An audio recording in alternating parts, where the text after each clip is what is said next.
Amina. Amen. Kituteerewo Zabbuli esooka. Wulira alina omukisa. Blessed is he. Blessed is he who walks not in the counsel. Atatambulira mu kuteesa kw'ababi. No stands in the path. Newankubadde okuyimirira mu kkubo. No sits in the seat of the scornful. Okutuula mu ntebe y'abo abanyooma. Totuula mu ntebe y'abasekerezi. Don't sit in the chair y'abaduuze. N'agamba atya? What does he say? Ti omuntu ono atabikola ebyo, wulira atabikola, tweyongereyoko wansi bawulire. Agambye atya? Tukisome ffenna wamu, waliwo ky'oyigaawo. He shall be like a tree planted by the rivers of water that brings forth its fruit in its season. Gamba atatuula mu ntebe y'abanyoome y'abasekerezi. The one who doesn't sit in the seat of the scornful. Naye ng'ali ku mugga ogwo ogw'amazzi. But he's upon the river of water. Ye bw'abala ebibala. When they bear fruit. Bivaayo mu ntuuko entuufu. They are coming out in their right season. Ebibala bye tebikala. Their fruits do not dry. Ne waliwo ebibala by'oyagala bijje mangu ate bimale bikale. But there are some fruits that come and dry out. Kona ku muntu omugambe munnange. Tell your neighbor. Sigala mu kkubo ettuufu. Remain on the right way. Waliwo abantu abalaga ebintu nga naye balabiragako kati. Wulira katugendeyoko maaso. Agambe atya, he shall be like a tree. Agambe whose leaf also not wither. And whatever he does shall prosper. Kyamakola ge tegawotoka na buli kimu kyakola kiriraba omukisa. Genda maaso awo wabule. The ungodly are not so, ababisi bwe batyo, but are like the chaff naye balinga ng'ebisusu which the wind drives away. Empewo byefuumuula. Babanga abajjayo nga bagamba laba no. They look at you and they say, look at this one. Tolina gy'olaga. You're going nowhere. Nina omuntu omu yampita. Someone called me. Asa Semakula okumanya ensi eno erina ebintu. Nanga Pastor Chimuli. You told me Pastor Chimuli? Omanyi obadde niyo ne Pastor Mulinde ne mukola ne mutambula amawanga. You have been with Pastor Mulinde, you have moved these nations. Nangamba naye amawanga ge mutambudde. But the nations you have moved. Ne bye mulina. And the things you have. Tebikwatagana. We're to be pimamu, they are not equal. Simanyi muwulira abantu batukuba obusaala. People shoot at us. Asha w'echurch eyo n'amperekera. The usher of the church escorted me. Ngende ku motoka yange kaali ka Suzuki. To go to my car, it was a Suzuki. Suzuki yange nagigula nga mpya. I bought my Suzuki new. Teriiko bbanja. No date. Gamba kuina nye waliwo Suzuki y'ekireverandi. Tell your neighbor there is a Suzuki of a reverend. Nina omusajja bamuyitanga Reverend Canon Kigozi. Nga watukutendeza ayambala kola namba bwe nali mwagala nnyo. He was from Tukutendereza movement. He was putting on a collar. I loved him. Abantu bajja ne bamugamba Reverend Canon emmotoka yonge ekuze. People came and told him your car is old. N'abaga naye teriiko bbanja. But he was saying it has. Sirina mmanja wonna we ŋŋendera ntuuka. Everywhere I go I reach, it has no date. Kati omusajja yamperekera ku motoka. A man who escorted me to the car, the usher. Ate nga talina yadde akagaali. They didn't even have a bicycle. N'akoona ku motoka yange naga pastor. Emmotoka ngigobamu mu linnya lya Yesu. I chase you out of this car in Jesus' name. N'ajjawo obuyinza talina na boda boda. And where is this one getting the authority? Simanyi muwulira mu church ebintu bye batuleetera ebizibu. Anneewanise. Another attacked me from home. That you have been talking about giving. You offer your house. But I'm not going to give when I have not heard from God. Your formula. He said, Naga, give it. That is a formula. Let God speak to me. I know how to give.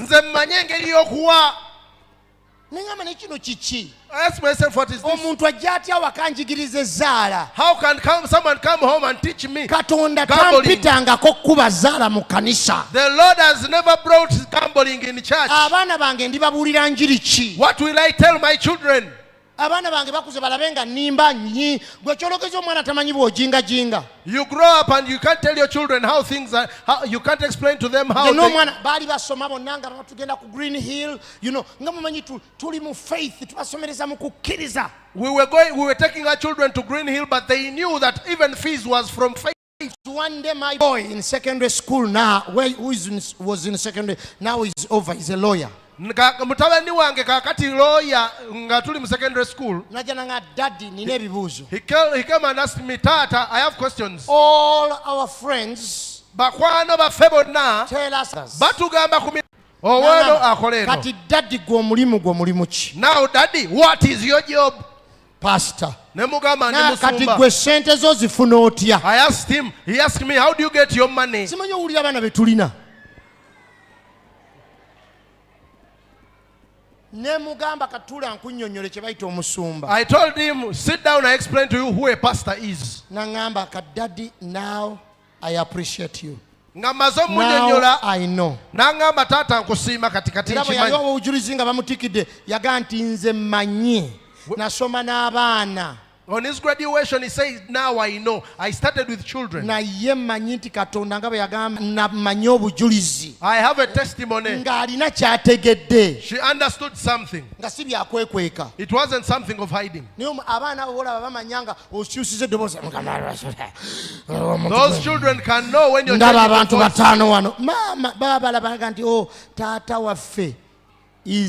is what?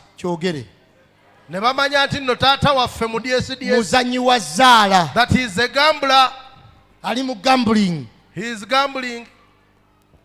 Naye Katonda ono gwe mulaba ajjudde ekisa. But this God is full of grace. Tewali kimulema. Nothing is impossible with him. Gamba yo. He still knows you. Awulira essaala zo. Hears your prayers. Gwe yongera osabe. Just continue praying. Kubanga essaala zo zirina akawunti mu ggulu. Because your prayers have an account in heaven. Mukama aziteekaawo mu account eyo. The Lord puts them in a heavenly account. Tosobola ku withdrawinga gy'otaateeka. You cannot withdraw where you did not Owandika cheeke gye sente ze wateekayo. You write a check to where you put money. Nti omusajja Cornelio yali asabanga bw'awaayo. That the man Cornelius was praying while he was giving. Paka account ye lwe yajjula. Until his account in heaven Bikola was by'Abatume ssuula 10. That is Acts of the Apostles chapter 10. Essaala. That his prayer. N'okuwaayo kwa Cornelio. And his giving. Ne bikola ekijjukizo mu maaso ga Mukama. They made a monument before the Lord. N'abuuza onaani. And ask, who is this man? Ani nannyini account eno. Who is the owner of this account? Gamba akulinaanye sigala ng'oteekayo. Sigala ng'oteekayo. Sigala ng'oteekayo. Deposit in your heavenly kubanga account. teri saala efa. Because no prayer goes to waste. Katonda ono gwe tuweereza. This God that we serve. Agenda kusigala ng'addamu essaala zo. Ne bw'oliba ofudde ng'aziddamu ku lw'abaana bo. Will answer your prayers even when you're dead for your children. Katonda ono. This God. Yaleetera Dawudi okubuuza. Brought David to ask. Waliwo asigaddewo. Is there anyone mu nnyumba ya Sawulo in the house of Saul mukola ebirungi so that I may do them ku lwa Yonasaani? For Jonathan, akawunti ya Yonasaani the account of Jonathan yeviiramu Mefibosesi birungi is where Mephibosheth gets the good things. Gamba omuzadde ali wano omugende nti essaala zo Tell your parent akawunti ye ey'okusaba that your account of prayer. Abaana bo bagenda kusigala nga bakola withdraw. Your children are going to nga keep gwe wafa dda. You when you're long gone. Nga gwe wafa dda. When you're long gone. Ng'abaana bakyatambulira ku ekyo. And the children are still withdrawing. Mukama yaddanga engulu naga nkusonyiye. And the Lord said, I forgive you. Ku lwa taata wo Dawudi. For your father. Olw'endagaano gye nnina naye. Of the covenant I have found mercy before you. Usanyisa Katonda gwe. Okujja nga tomutegedde butegeezi. Unless you don't understand God. Waliwo olunaku lwe natuuka ne ng'aa mukyala wange. There is a time I told my wife. Bwe ndituuka mu ggulu. When I reach heaven. Ngenda kubuuza Mukama. I want to ask God. Ne mugamba kye sijja kukola sigenda kwekiranya naye nze neetegeeza okubuuza Mukama. I'm ready to ask God. Ekyo nakibuuza dda ne mugamba ngenda mubuuza mugende nti Mukama. Abakola obulungi abatambula obulungi. Those who do good. Ab'amazima bo tobaagala. Those who are faithful, don't you love them? I am going to ask him when I reach.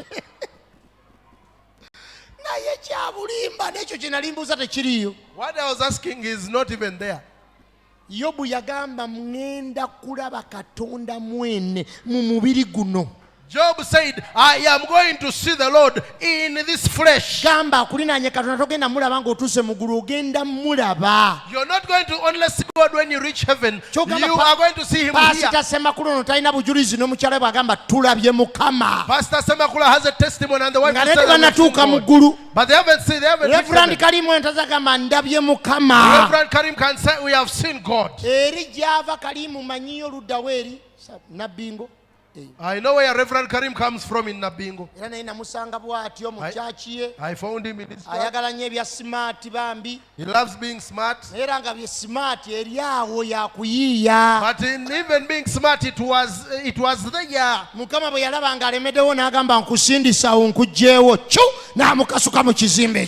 The Lord pushed him out of that place. Because those who wait upon the Lord cannot be disappointed. I have never told the house of Jacob to wait upon me in vain. Tell your neighbor, I know God brought you here for you to hear this. The Lord is going to take away the reproach. The Lord is going to roll away the reproach. And it will go away from you. I have seen things in this world. The Lord has helped me to have many years. When Pastor I saw him preaching before I even became born again. I was in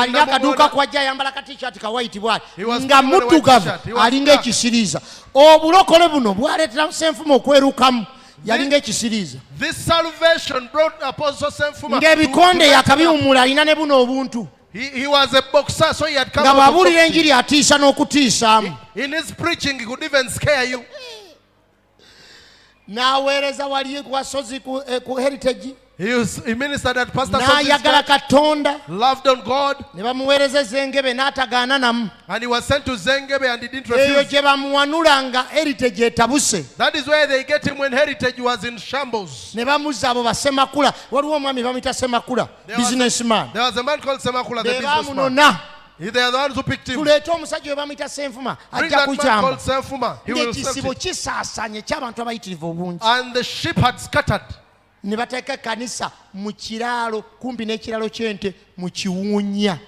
they ebifaananyi mu magazini yange nga ndi mu church eyo nze niyo gikuwa ng'emabega nali ntudde nga kiwempe ebiwempe by'abalugwala. They had these papyrus leaves. Nga kumpi waliwo ekiralo ng'ente ziyingira ne ziriirako ne zibeerako mu church. The cows used to come to church and then they chased them out and the service would. He got a place at UCC. Leave the new UCC.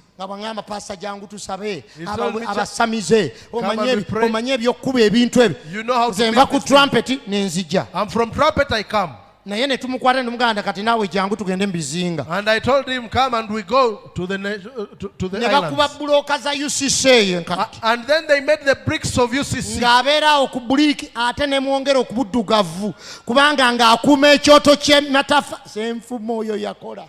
Senfuma worked. I will never give up calling him a hero. He was a hero of heroes. That man worked. He worked. With his hands, he knew how to work. He got a house near the market. He had a one-room house. With the wife.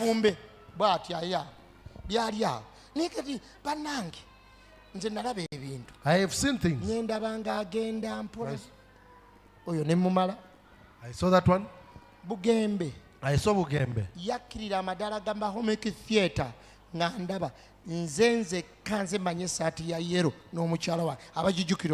I am the one and my wife who knows the yellow shirt that he talks about. Bugembe was picked on the road near Top Radio. Bombo Road. The man is called Top Radio. Top top radio sleeping there. Nga fe tukulembera okusaba buli ku machanze n'Apostle Mulinde ne Deo Musoke. We were the ones leading Nga top prayer. radio yokka ye radio gye tulina y'abalokole. It was the only radio for Nga born again. baatuwako wano awa kusabiranga ggwanga. There was 1 hour for praying for the... N'agamba Bugembe, There is n'agamba radio musaze waliwo church awo omuteekaawo agende. There is a N'agamba church there. bw'otuuka wali church When you reach the church, buuza Pastor Mulindo oba Pastor Kimuli. ask for Pastor Mulindo. Yenna gw'ogwako. Ndoza Whoever ebiseera you ebyo bampitanga edda tetwayangwa kweyitanga bapasita nga ndi muweereza nnyo nze nziira Apostle Mulinde naye nga bampita Brother Mike. I was called Brother Mike. N'agamba bw'oba obuuza. Ask for Brother Mike. Yansanga nfuluma amadaala. He found me getting out. Nga ngenda kuweereza kuba mu biseera ebyo nga tuweereza nnyo we are raising altars. Ebiseera ebyo nga tuli mu kusimba byoto nga tuweereza nnyo. Nga wa myaka 13 if I remember. He was like 13 years. 13 we yali. Like 13 to 12 years. N'angamba njagala kulaba pastor ate yasookera kunze Kimuli. He said I want to see Pastor Kimuli. Mami ono omwana beera naye. I told my wife, be with this child. I asked her, the boy, I've said, I think he slept at church. In the morning, I lunch hour lunch hour, I brought him and I put him on a pulpit. This child is from Masaka, he needs help. He said, I can sing for yourself. He sang a song that had no plan.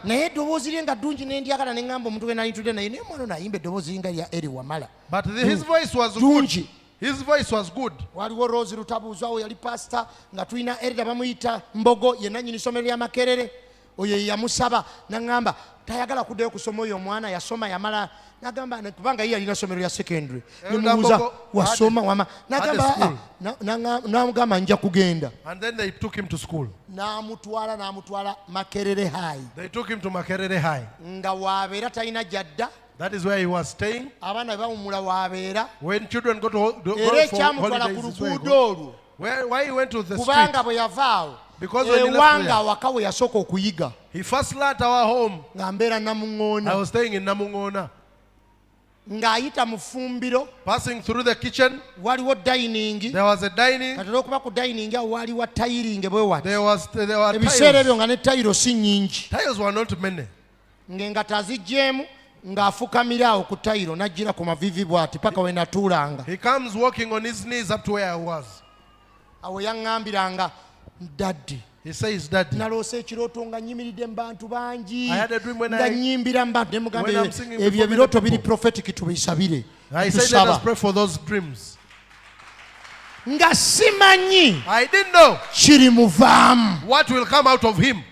Gamba omulokole ali wano muge never look down on a believer. Gamba akuliraanye tonyoomolula omukkiriza. Because God takes them through a spiritual metamorphosis. Kubanga Katonda ayina engeri gy'abakuba lipeeya n'abafuula mu nsi ey'omwoyo. Today he can be in a pupa stage. Olwaleero yandibeera ng'alinga tomorrow he will be a butterfly. Oluddako agenda kubeera kiwojjolo.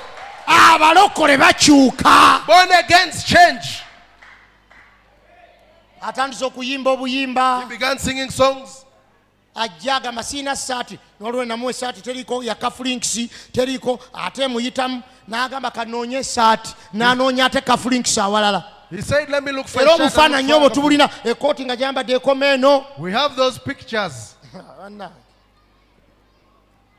Bwe yatandika ekyaki n'agitandika mu kitoogo eri. When he started the church, he started it in the buli omu n'amugamba ogenda ggwa Bugembe ogenda ggwa. Everyone told him, Bugembe, you're going to fail. Najja nanga Daddy gw'ogamba ki. He told me, Daddy, what do you say? Ne mugamba I believe in you. Ne mugamba nkukiririzaamu. I know you're a pastor. Manyi oli musumba. Go and plant a church. Genda osumbe bangi. Ne mugamba just take my word abalala tobawuliriza. Ne mugamba amatu gabikke eri abalala ekigambo kyange kiikyo. N'agenda n'andika ekkanisa. He started a church. N'ampita n'angamba Daddy jangu otordaining. He said, come and ordain us.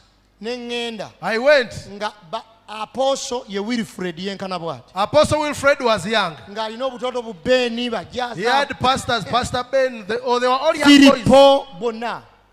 Pastor Philip Sayuni, oh, they're all very young. Nga bonsanga mbasabiro gamatano yagudde eddalu. When you find, if you found me praying for them, you will say this one is mine. And it rained, and the whole church was flooded. And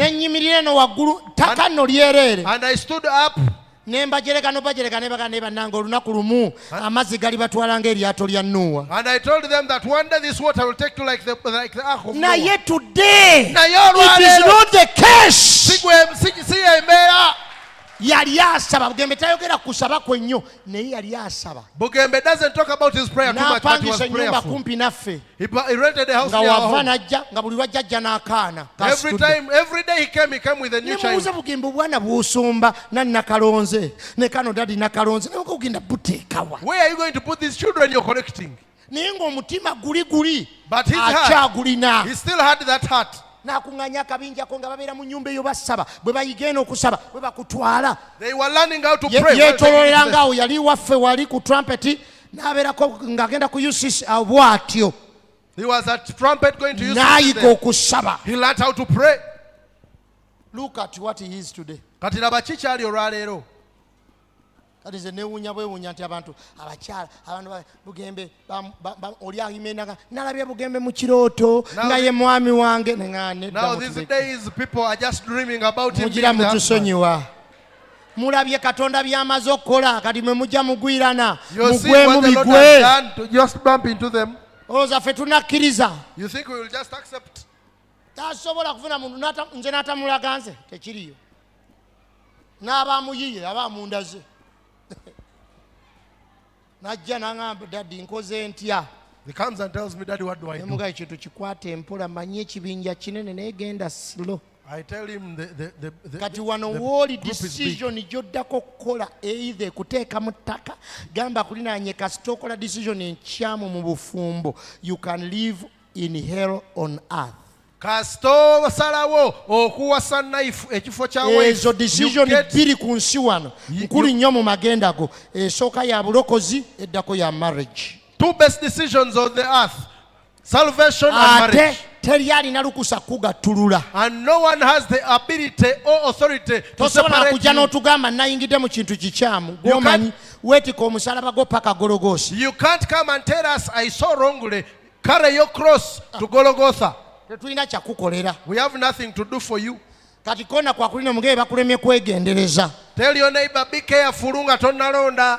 Nkulaza olugendo. I have shown you a journey. Abantu bagumiikiriza. People persisted. Kati kwatayo omukono gw'omuntu. Now hold the hand of your neighbor. Kwata omukono gw'omuntu. Get a hold of your neighbor's hand. Ogambe nti musajja gwe. And tell him, you man. Mukama ali naawe. The Lord is with you. Nga bwe yali ne Gideoni. Like he was with Gideon. Mukama takulese. The Lord hasn't left you. Tuli mu nnaku za luvannyuma. We are in the last days. Abantu bangala ebintu bya speed. People want things of speed. Gamba kulinaanye Katonda takolera ku kompyuta yo na internet. Gamba, tell your neighbor that the Lord doesn't work on your Katonda internet. takyuka. The Lord doesn't y'omujjo leero n'ennaku zonna. He is the same God yesterday, today and forever. Ate Katonda and God tagenda compromising a standard is it. The Lord will not compromise because of a certain generation. Oba otegedde kye ŋŋamba. You understand? Kwata omukono gw'oyo omugambe yimirira nkusabire Saara. Tell your neighbor, stand up, I pray for you. Ekuyimiriza. It's the prayer to make you stand. Ekuyamba. A prayer to help you. Ne kasooka obuuze nti ani ayamba munne. Ask him. Mubuuze gw'olimu amaanyi agawera. Do you have enough strength? Oba naawe oli yegeyege. Or you are also weak? Mugambe mpulira amaanyi olw'ekigambo kye mpulidde. I feel the power because of the word of God. Katonda agenda kusirisa abasekerezi nga ndaba. But the Lord is going to shut the mockers as I see. Nsaba basigalewo. And I pray that they remain. Balabe ku kuwaguzaako. So that they can see your balabe ku kuyimusibwako. So that they see your lifting. Balabe ku mbaga yo bagibeereko. So that they see your wedding. Bajjeko mu nnyumba yo ng'oyingira. They come to your house as you enter. Balabe organization eyo ng'etandise. They see that organization. Balabe bizinesi yo ng'ekulaakulana. They see your business. Naye nkugamba mulokole tokoowa. But I tell you, Christian, don't get tired. Tozitoowererwa. Do not be dismayed. Tobivaamu. Do not give up. Towaayo mmeeme yo. Don't offer your spirit. Totunda bulokozi bwo lwa kasimu. Don't sell your salvation for iPhone 15. Because of an iPhone 15. Kubanga twakwatako ne Ericsson ezirina waya nga ffe tuliwo n'engiteeka wano bwe nti n'entambula ng'erina waya bwe njija n'ekola ne bagamba nayiraba omuvubuka. ezo zonna zaggwawo ne zino zigenda kuggwawo naye ekigambo kye tekigenda ku but his word reigns forever. byonna bigenda kuggwawo. All things are going to pass away. Obulungi bugenda kuggwawo. Beauty is going to pass away. Amayumba gagenda kuggwawo. Houses are going to pass away. Bameka bakula ku kyalo kyabwe nga waliyo amayumba amalungi. How many of you grew with beautiful houses? Nga ku ssomero yagala gamba ewaffe. When you're coming from school, ziringa sitoowa. Today when you pass they are like stores. Okumanya ebintu bikyuka. Things change. Gamba muvubuka ali wano kati ate gw'ogenda kuzimba ndala nnyo. You are going to build a different one. Ate gwe ennyumba ye egenda kuba ndala nnyo. Your house is going to be modern and different. Fe tuyita mu nguudo otunula abantu amayumba ge bazimba kati. You look at the houses people build today. Ogiyingira n'otunula noga what on earth is this? You enter a house ne weebuuza kiki kino kye ndaba. Ate waliwo abazimba French cat baddiba nazo n'obusolya. And there are people who build French cats now. They are off. Katonda omulungi takubirayo. The Lord gamba kulinaanye gwe suuti gy'ogenda okwambala ku mbaga ndala. Your suit is going to be different. Mugambe wano waliwo abagenda okugiramu helicopter ku mbaga. There are people going to come on a helicopter on a wedding. Wano waliwo abagenda okukiramu parachute ku mbaga. Others are going to come on parachutes for a wedding. Bagenda kuleetera ku mbalaasi nga Diana the late. They are going to bring you upon a horse and chariot. Katonda takubirayo. The Lord cannot fail to pay you. Omukono gw'omuntu ogukutte. Hold that person's hand. Omugambe kati gw'oyagala nkusindike wa ssebo. Ask them, where do you want me to push you? Mubuuze mpulira njagala osimbuke w'obadde. I want to shift you from where you have been. Awo oli oluddewo. Where you were, you have taken a long time. Njagala osimbuke mu ssaala. I want you to be pushed in prayer. Kati osabe essaala ekuyingiza mu watukufu. Now you pray a prayer that goes into the Holy of Holies. Osabe essaala ebotola eggulu. A prayer that breaks through heaven. Eno conference etujja mu bukoowu buno. This conference that takes us out of being tired. Katonda yagireese. The Lord brought it us. Kujja w'obadde otubidde. To get you out of where you've been stagnant. Osaba tosaba, ofaayo tofaayo. You pray as if you're not praying. You care as if you're not caring. People asking, brother, where are you? No one is at the keyboard. Where are you? If the pastor has called, not today I'm not feeling it. I'm not feeling the thing of a keyboard today. People these days don't feel like praying. They no longer feel like leading to praise or worship. You sing Sinzenze Kaliwo. Today there is a power to push you. Because the more you do good, there is an eye that is looking at you. What you're doing now and you do it well will give you promotion. Bagambe bamutwale ku level. Level. Kwata emikono gy'oyo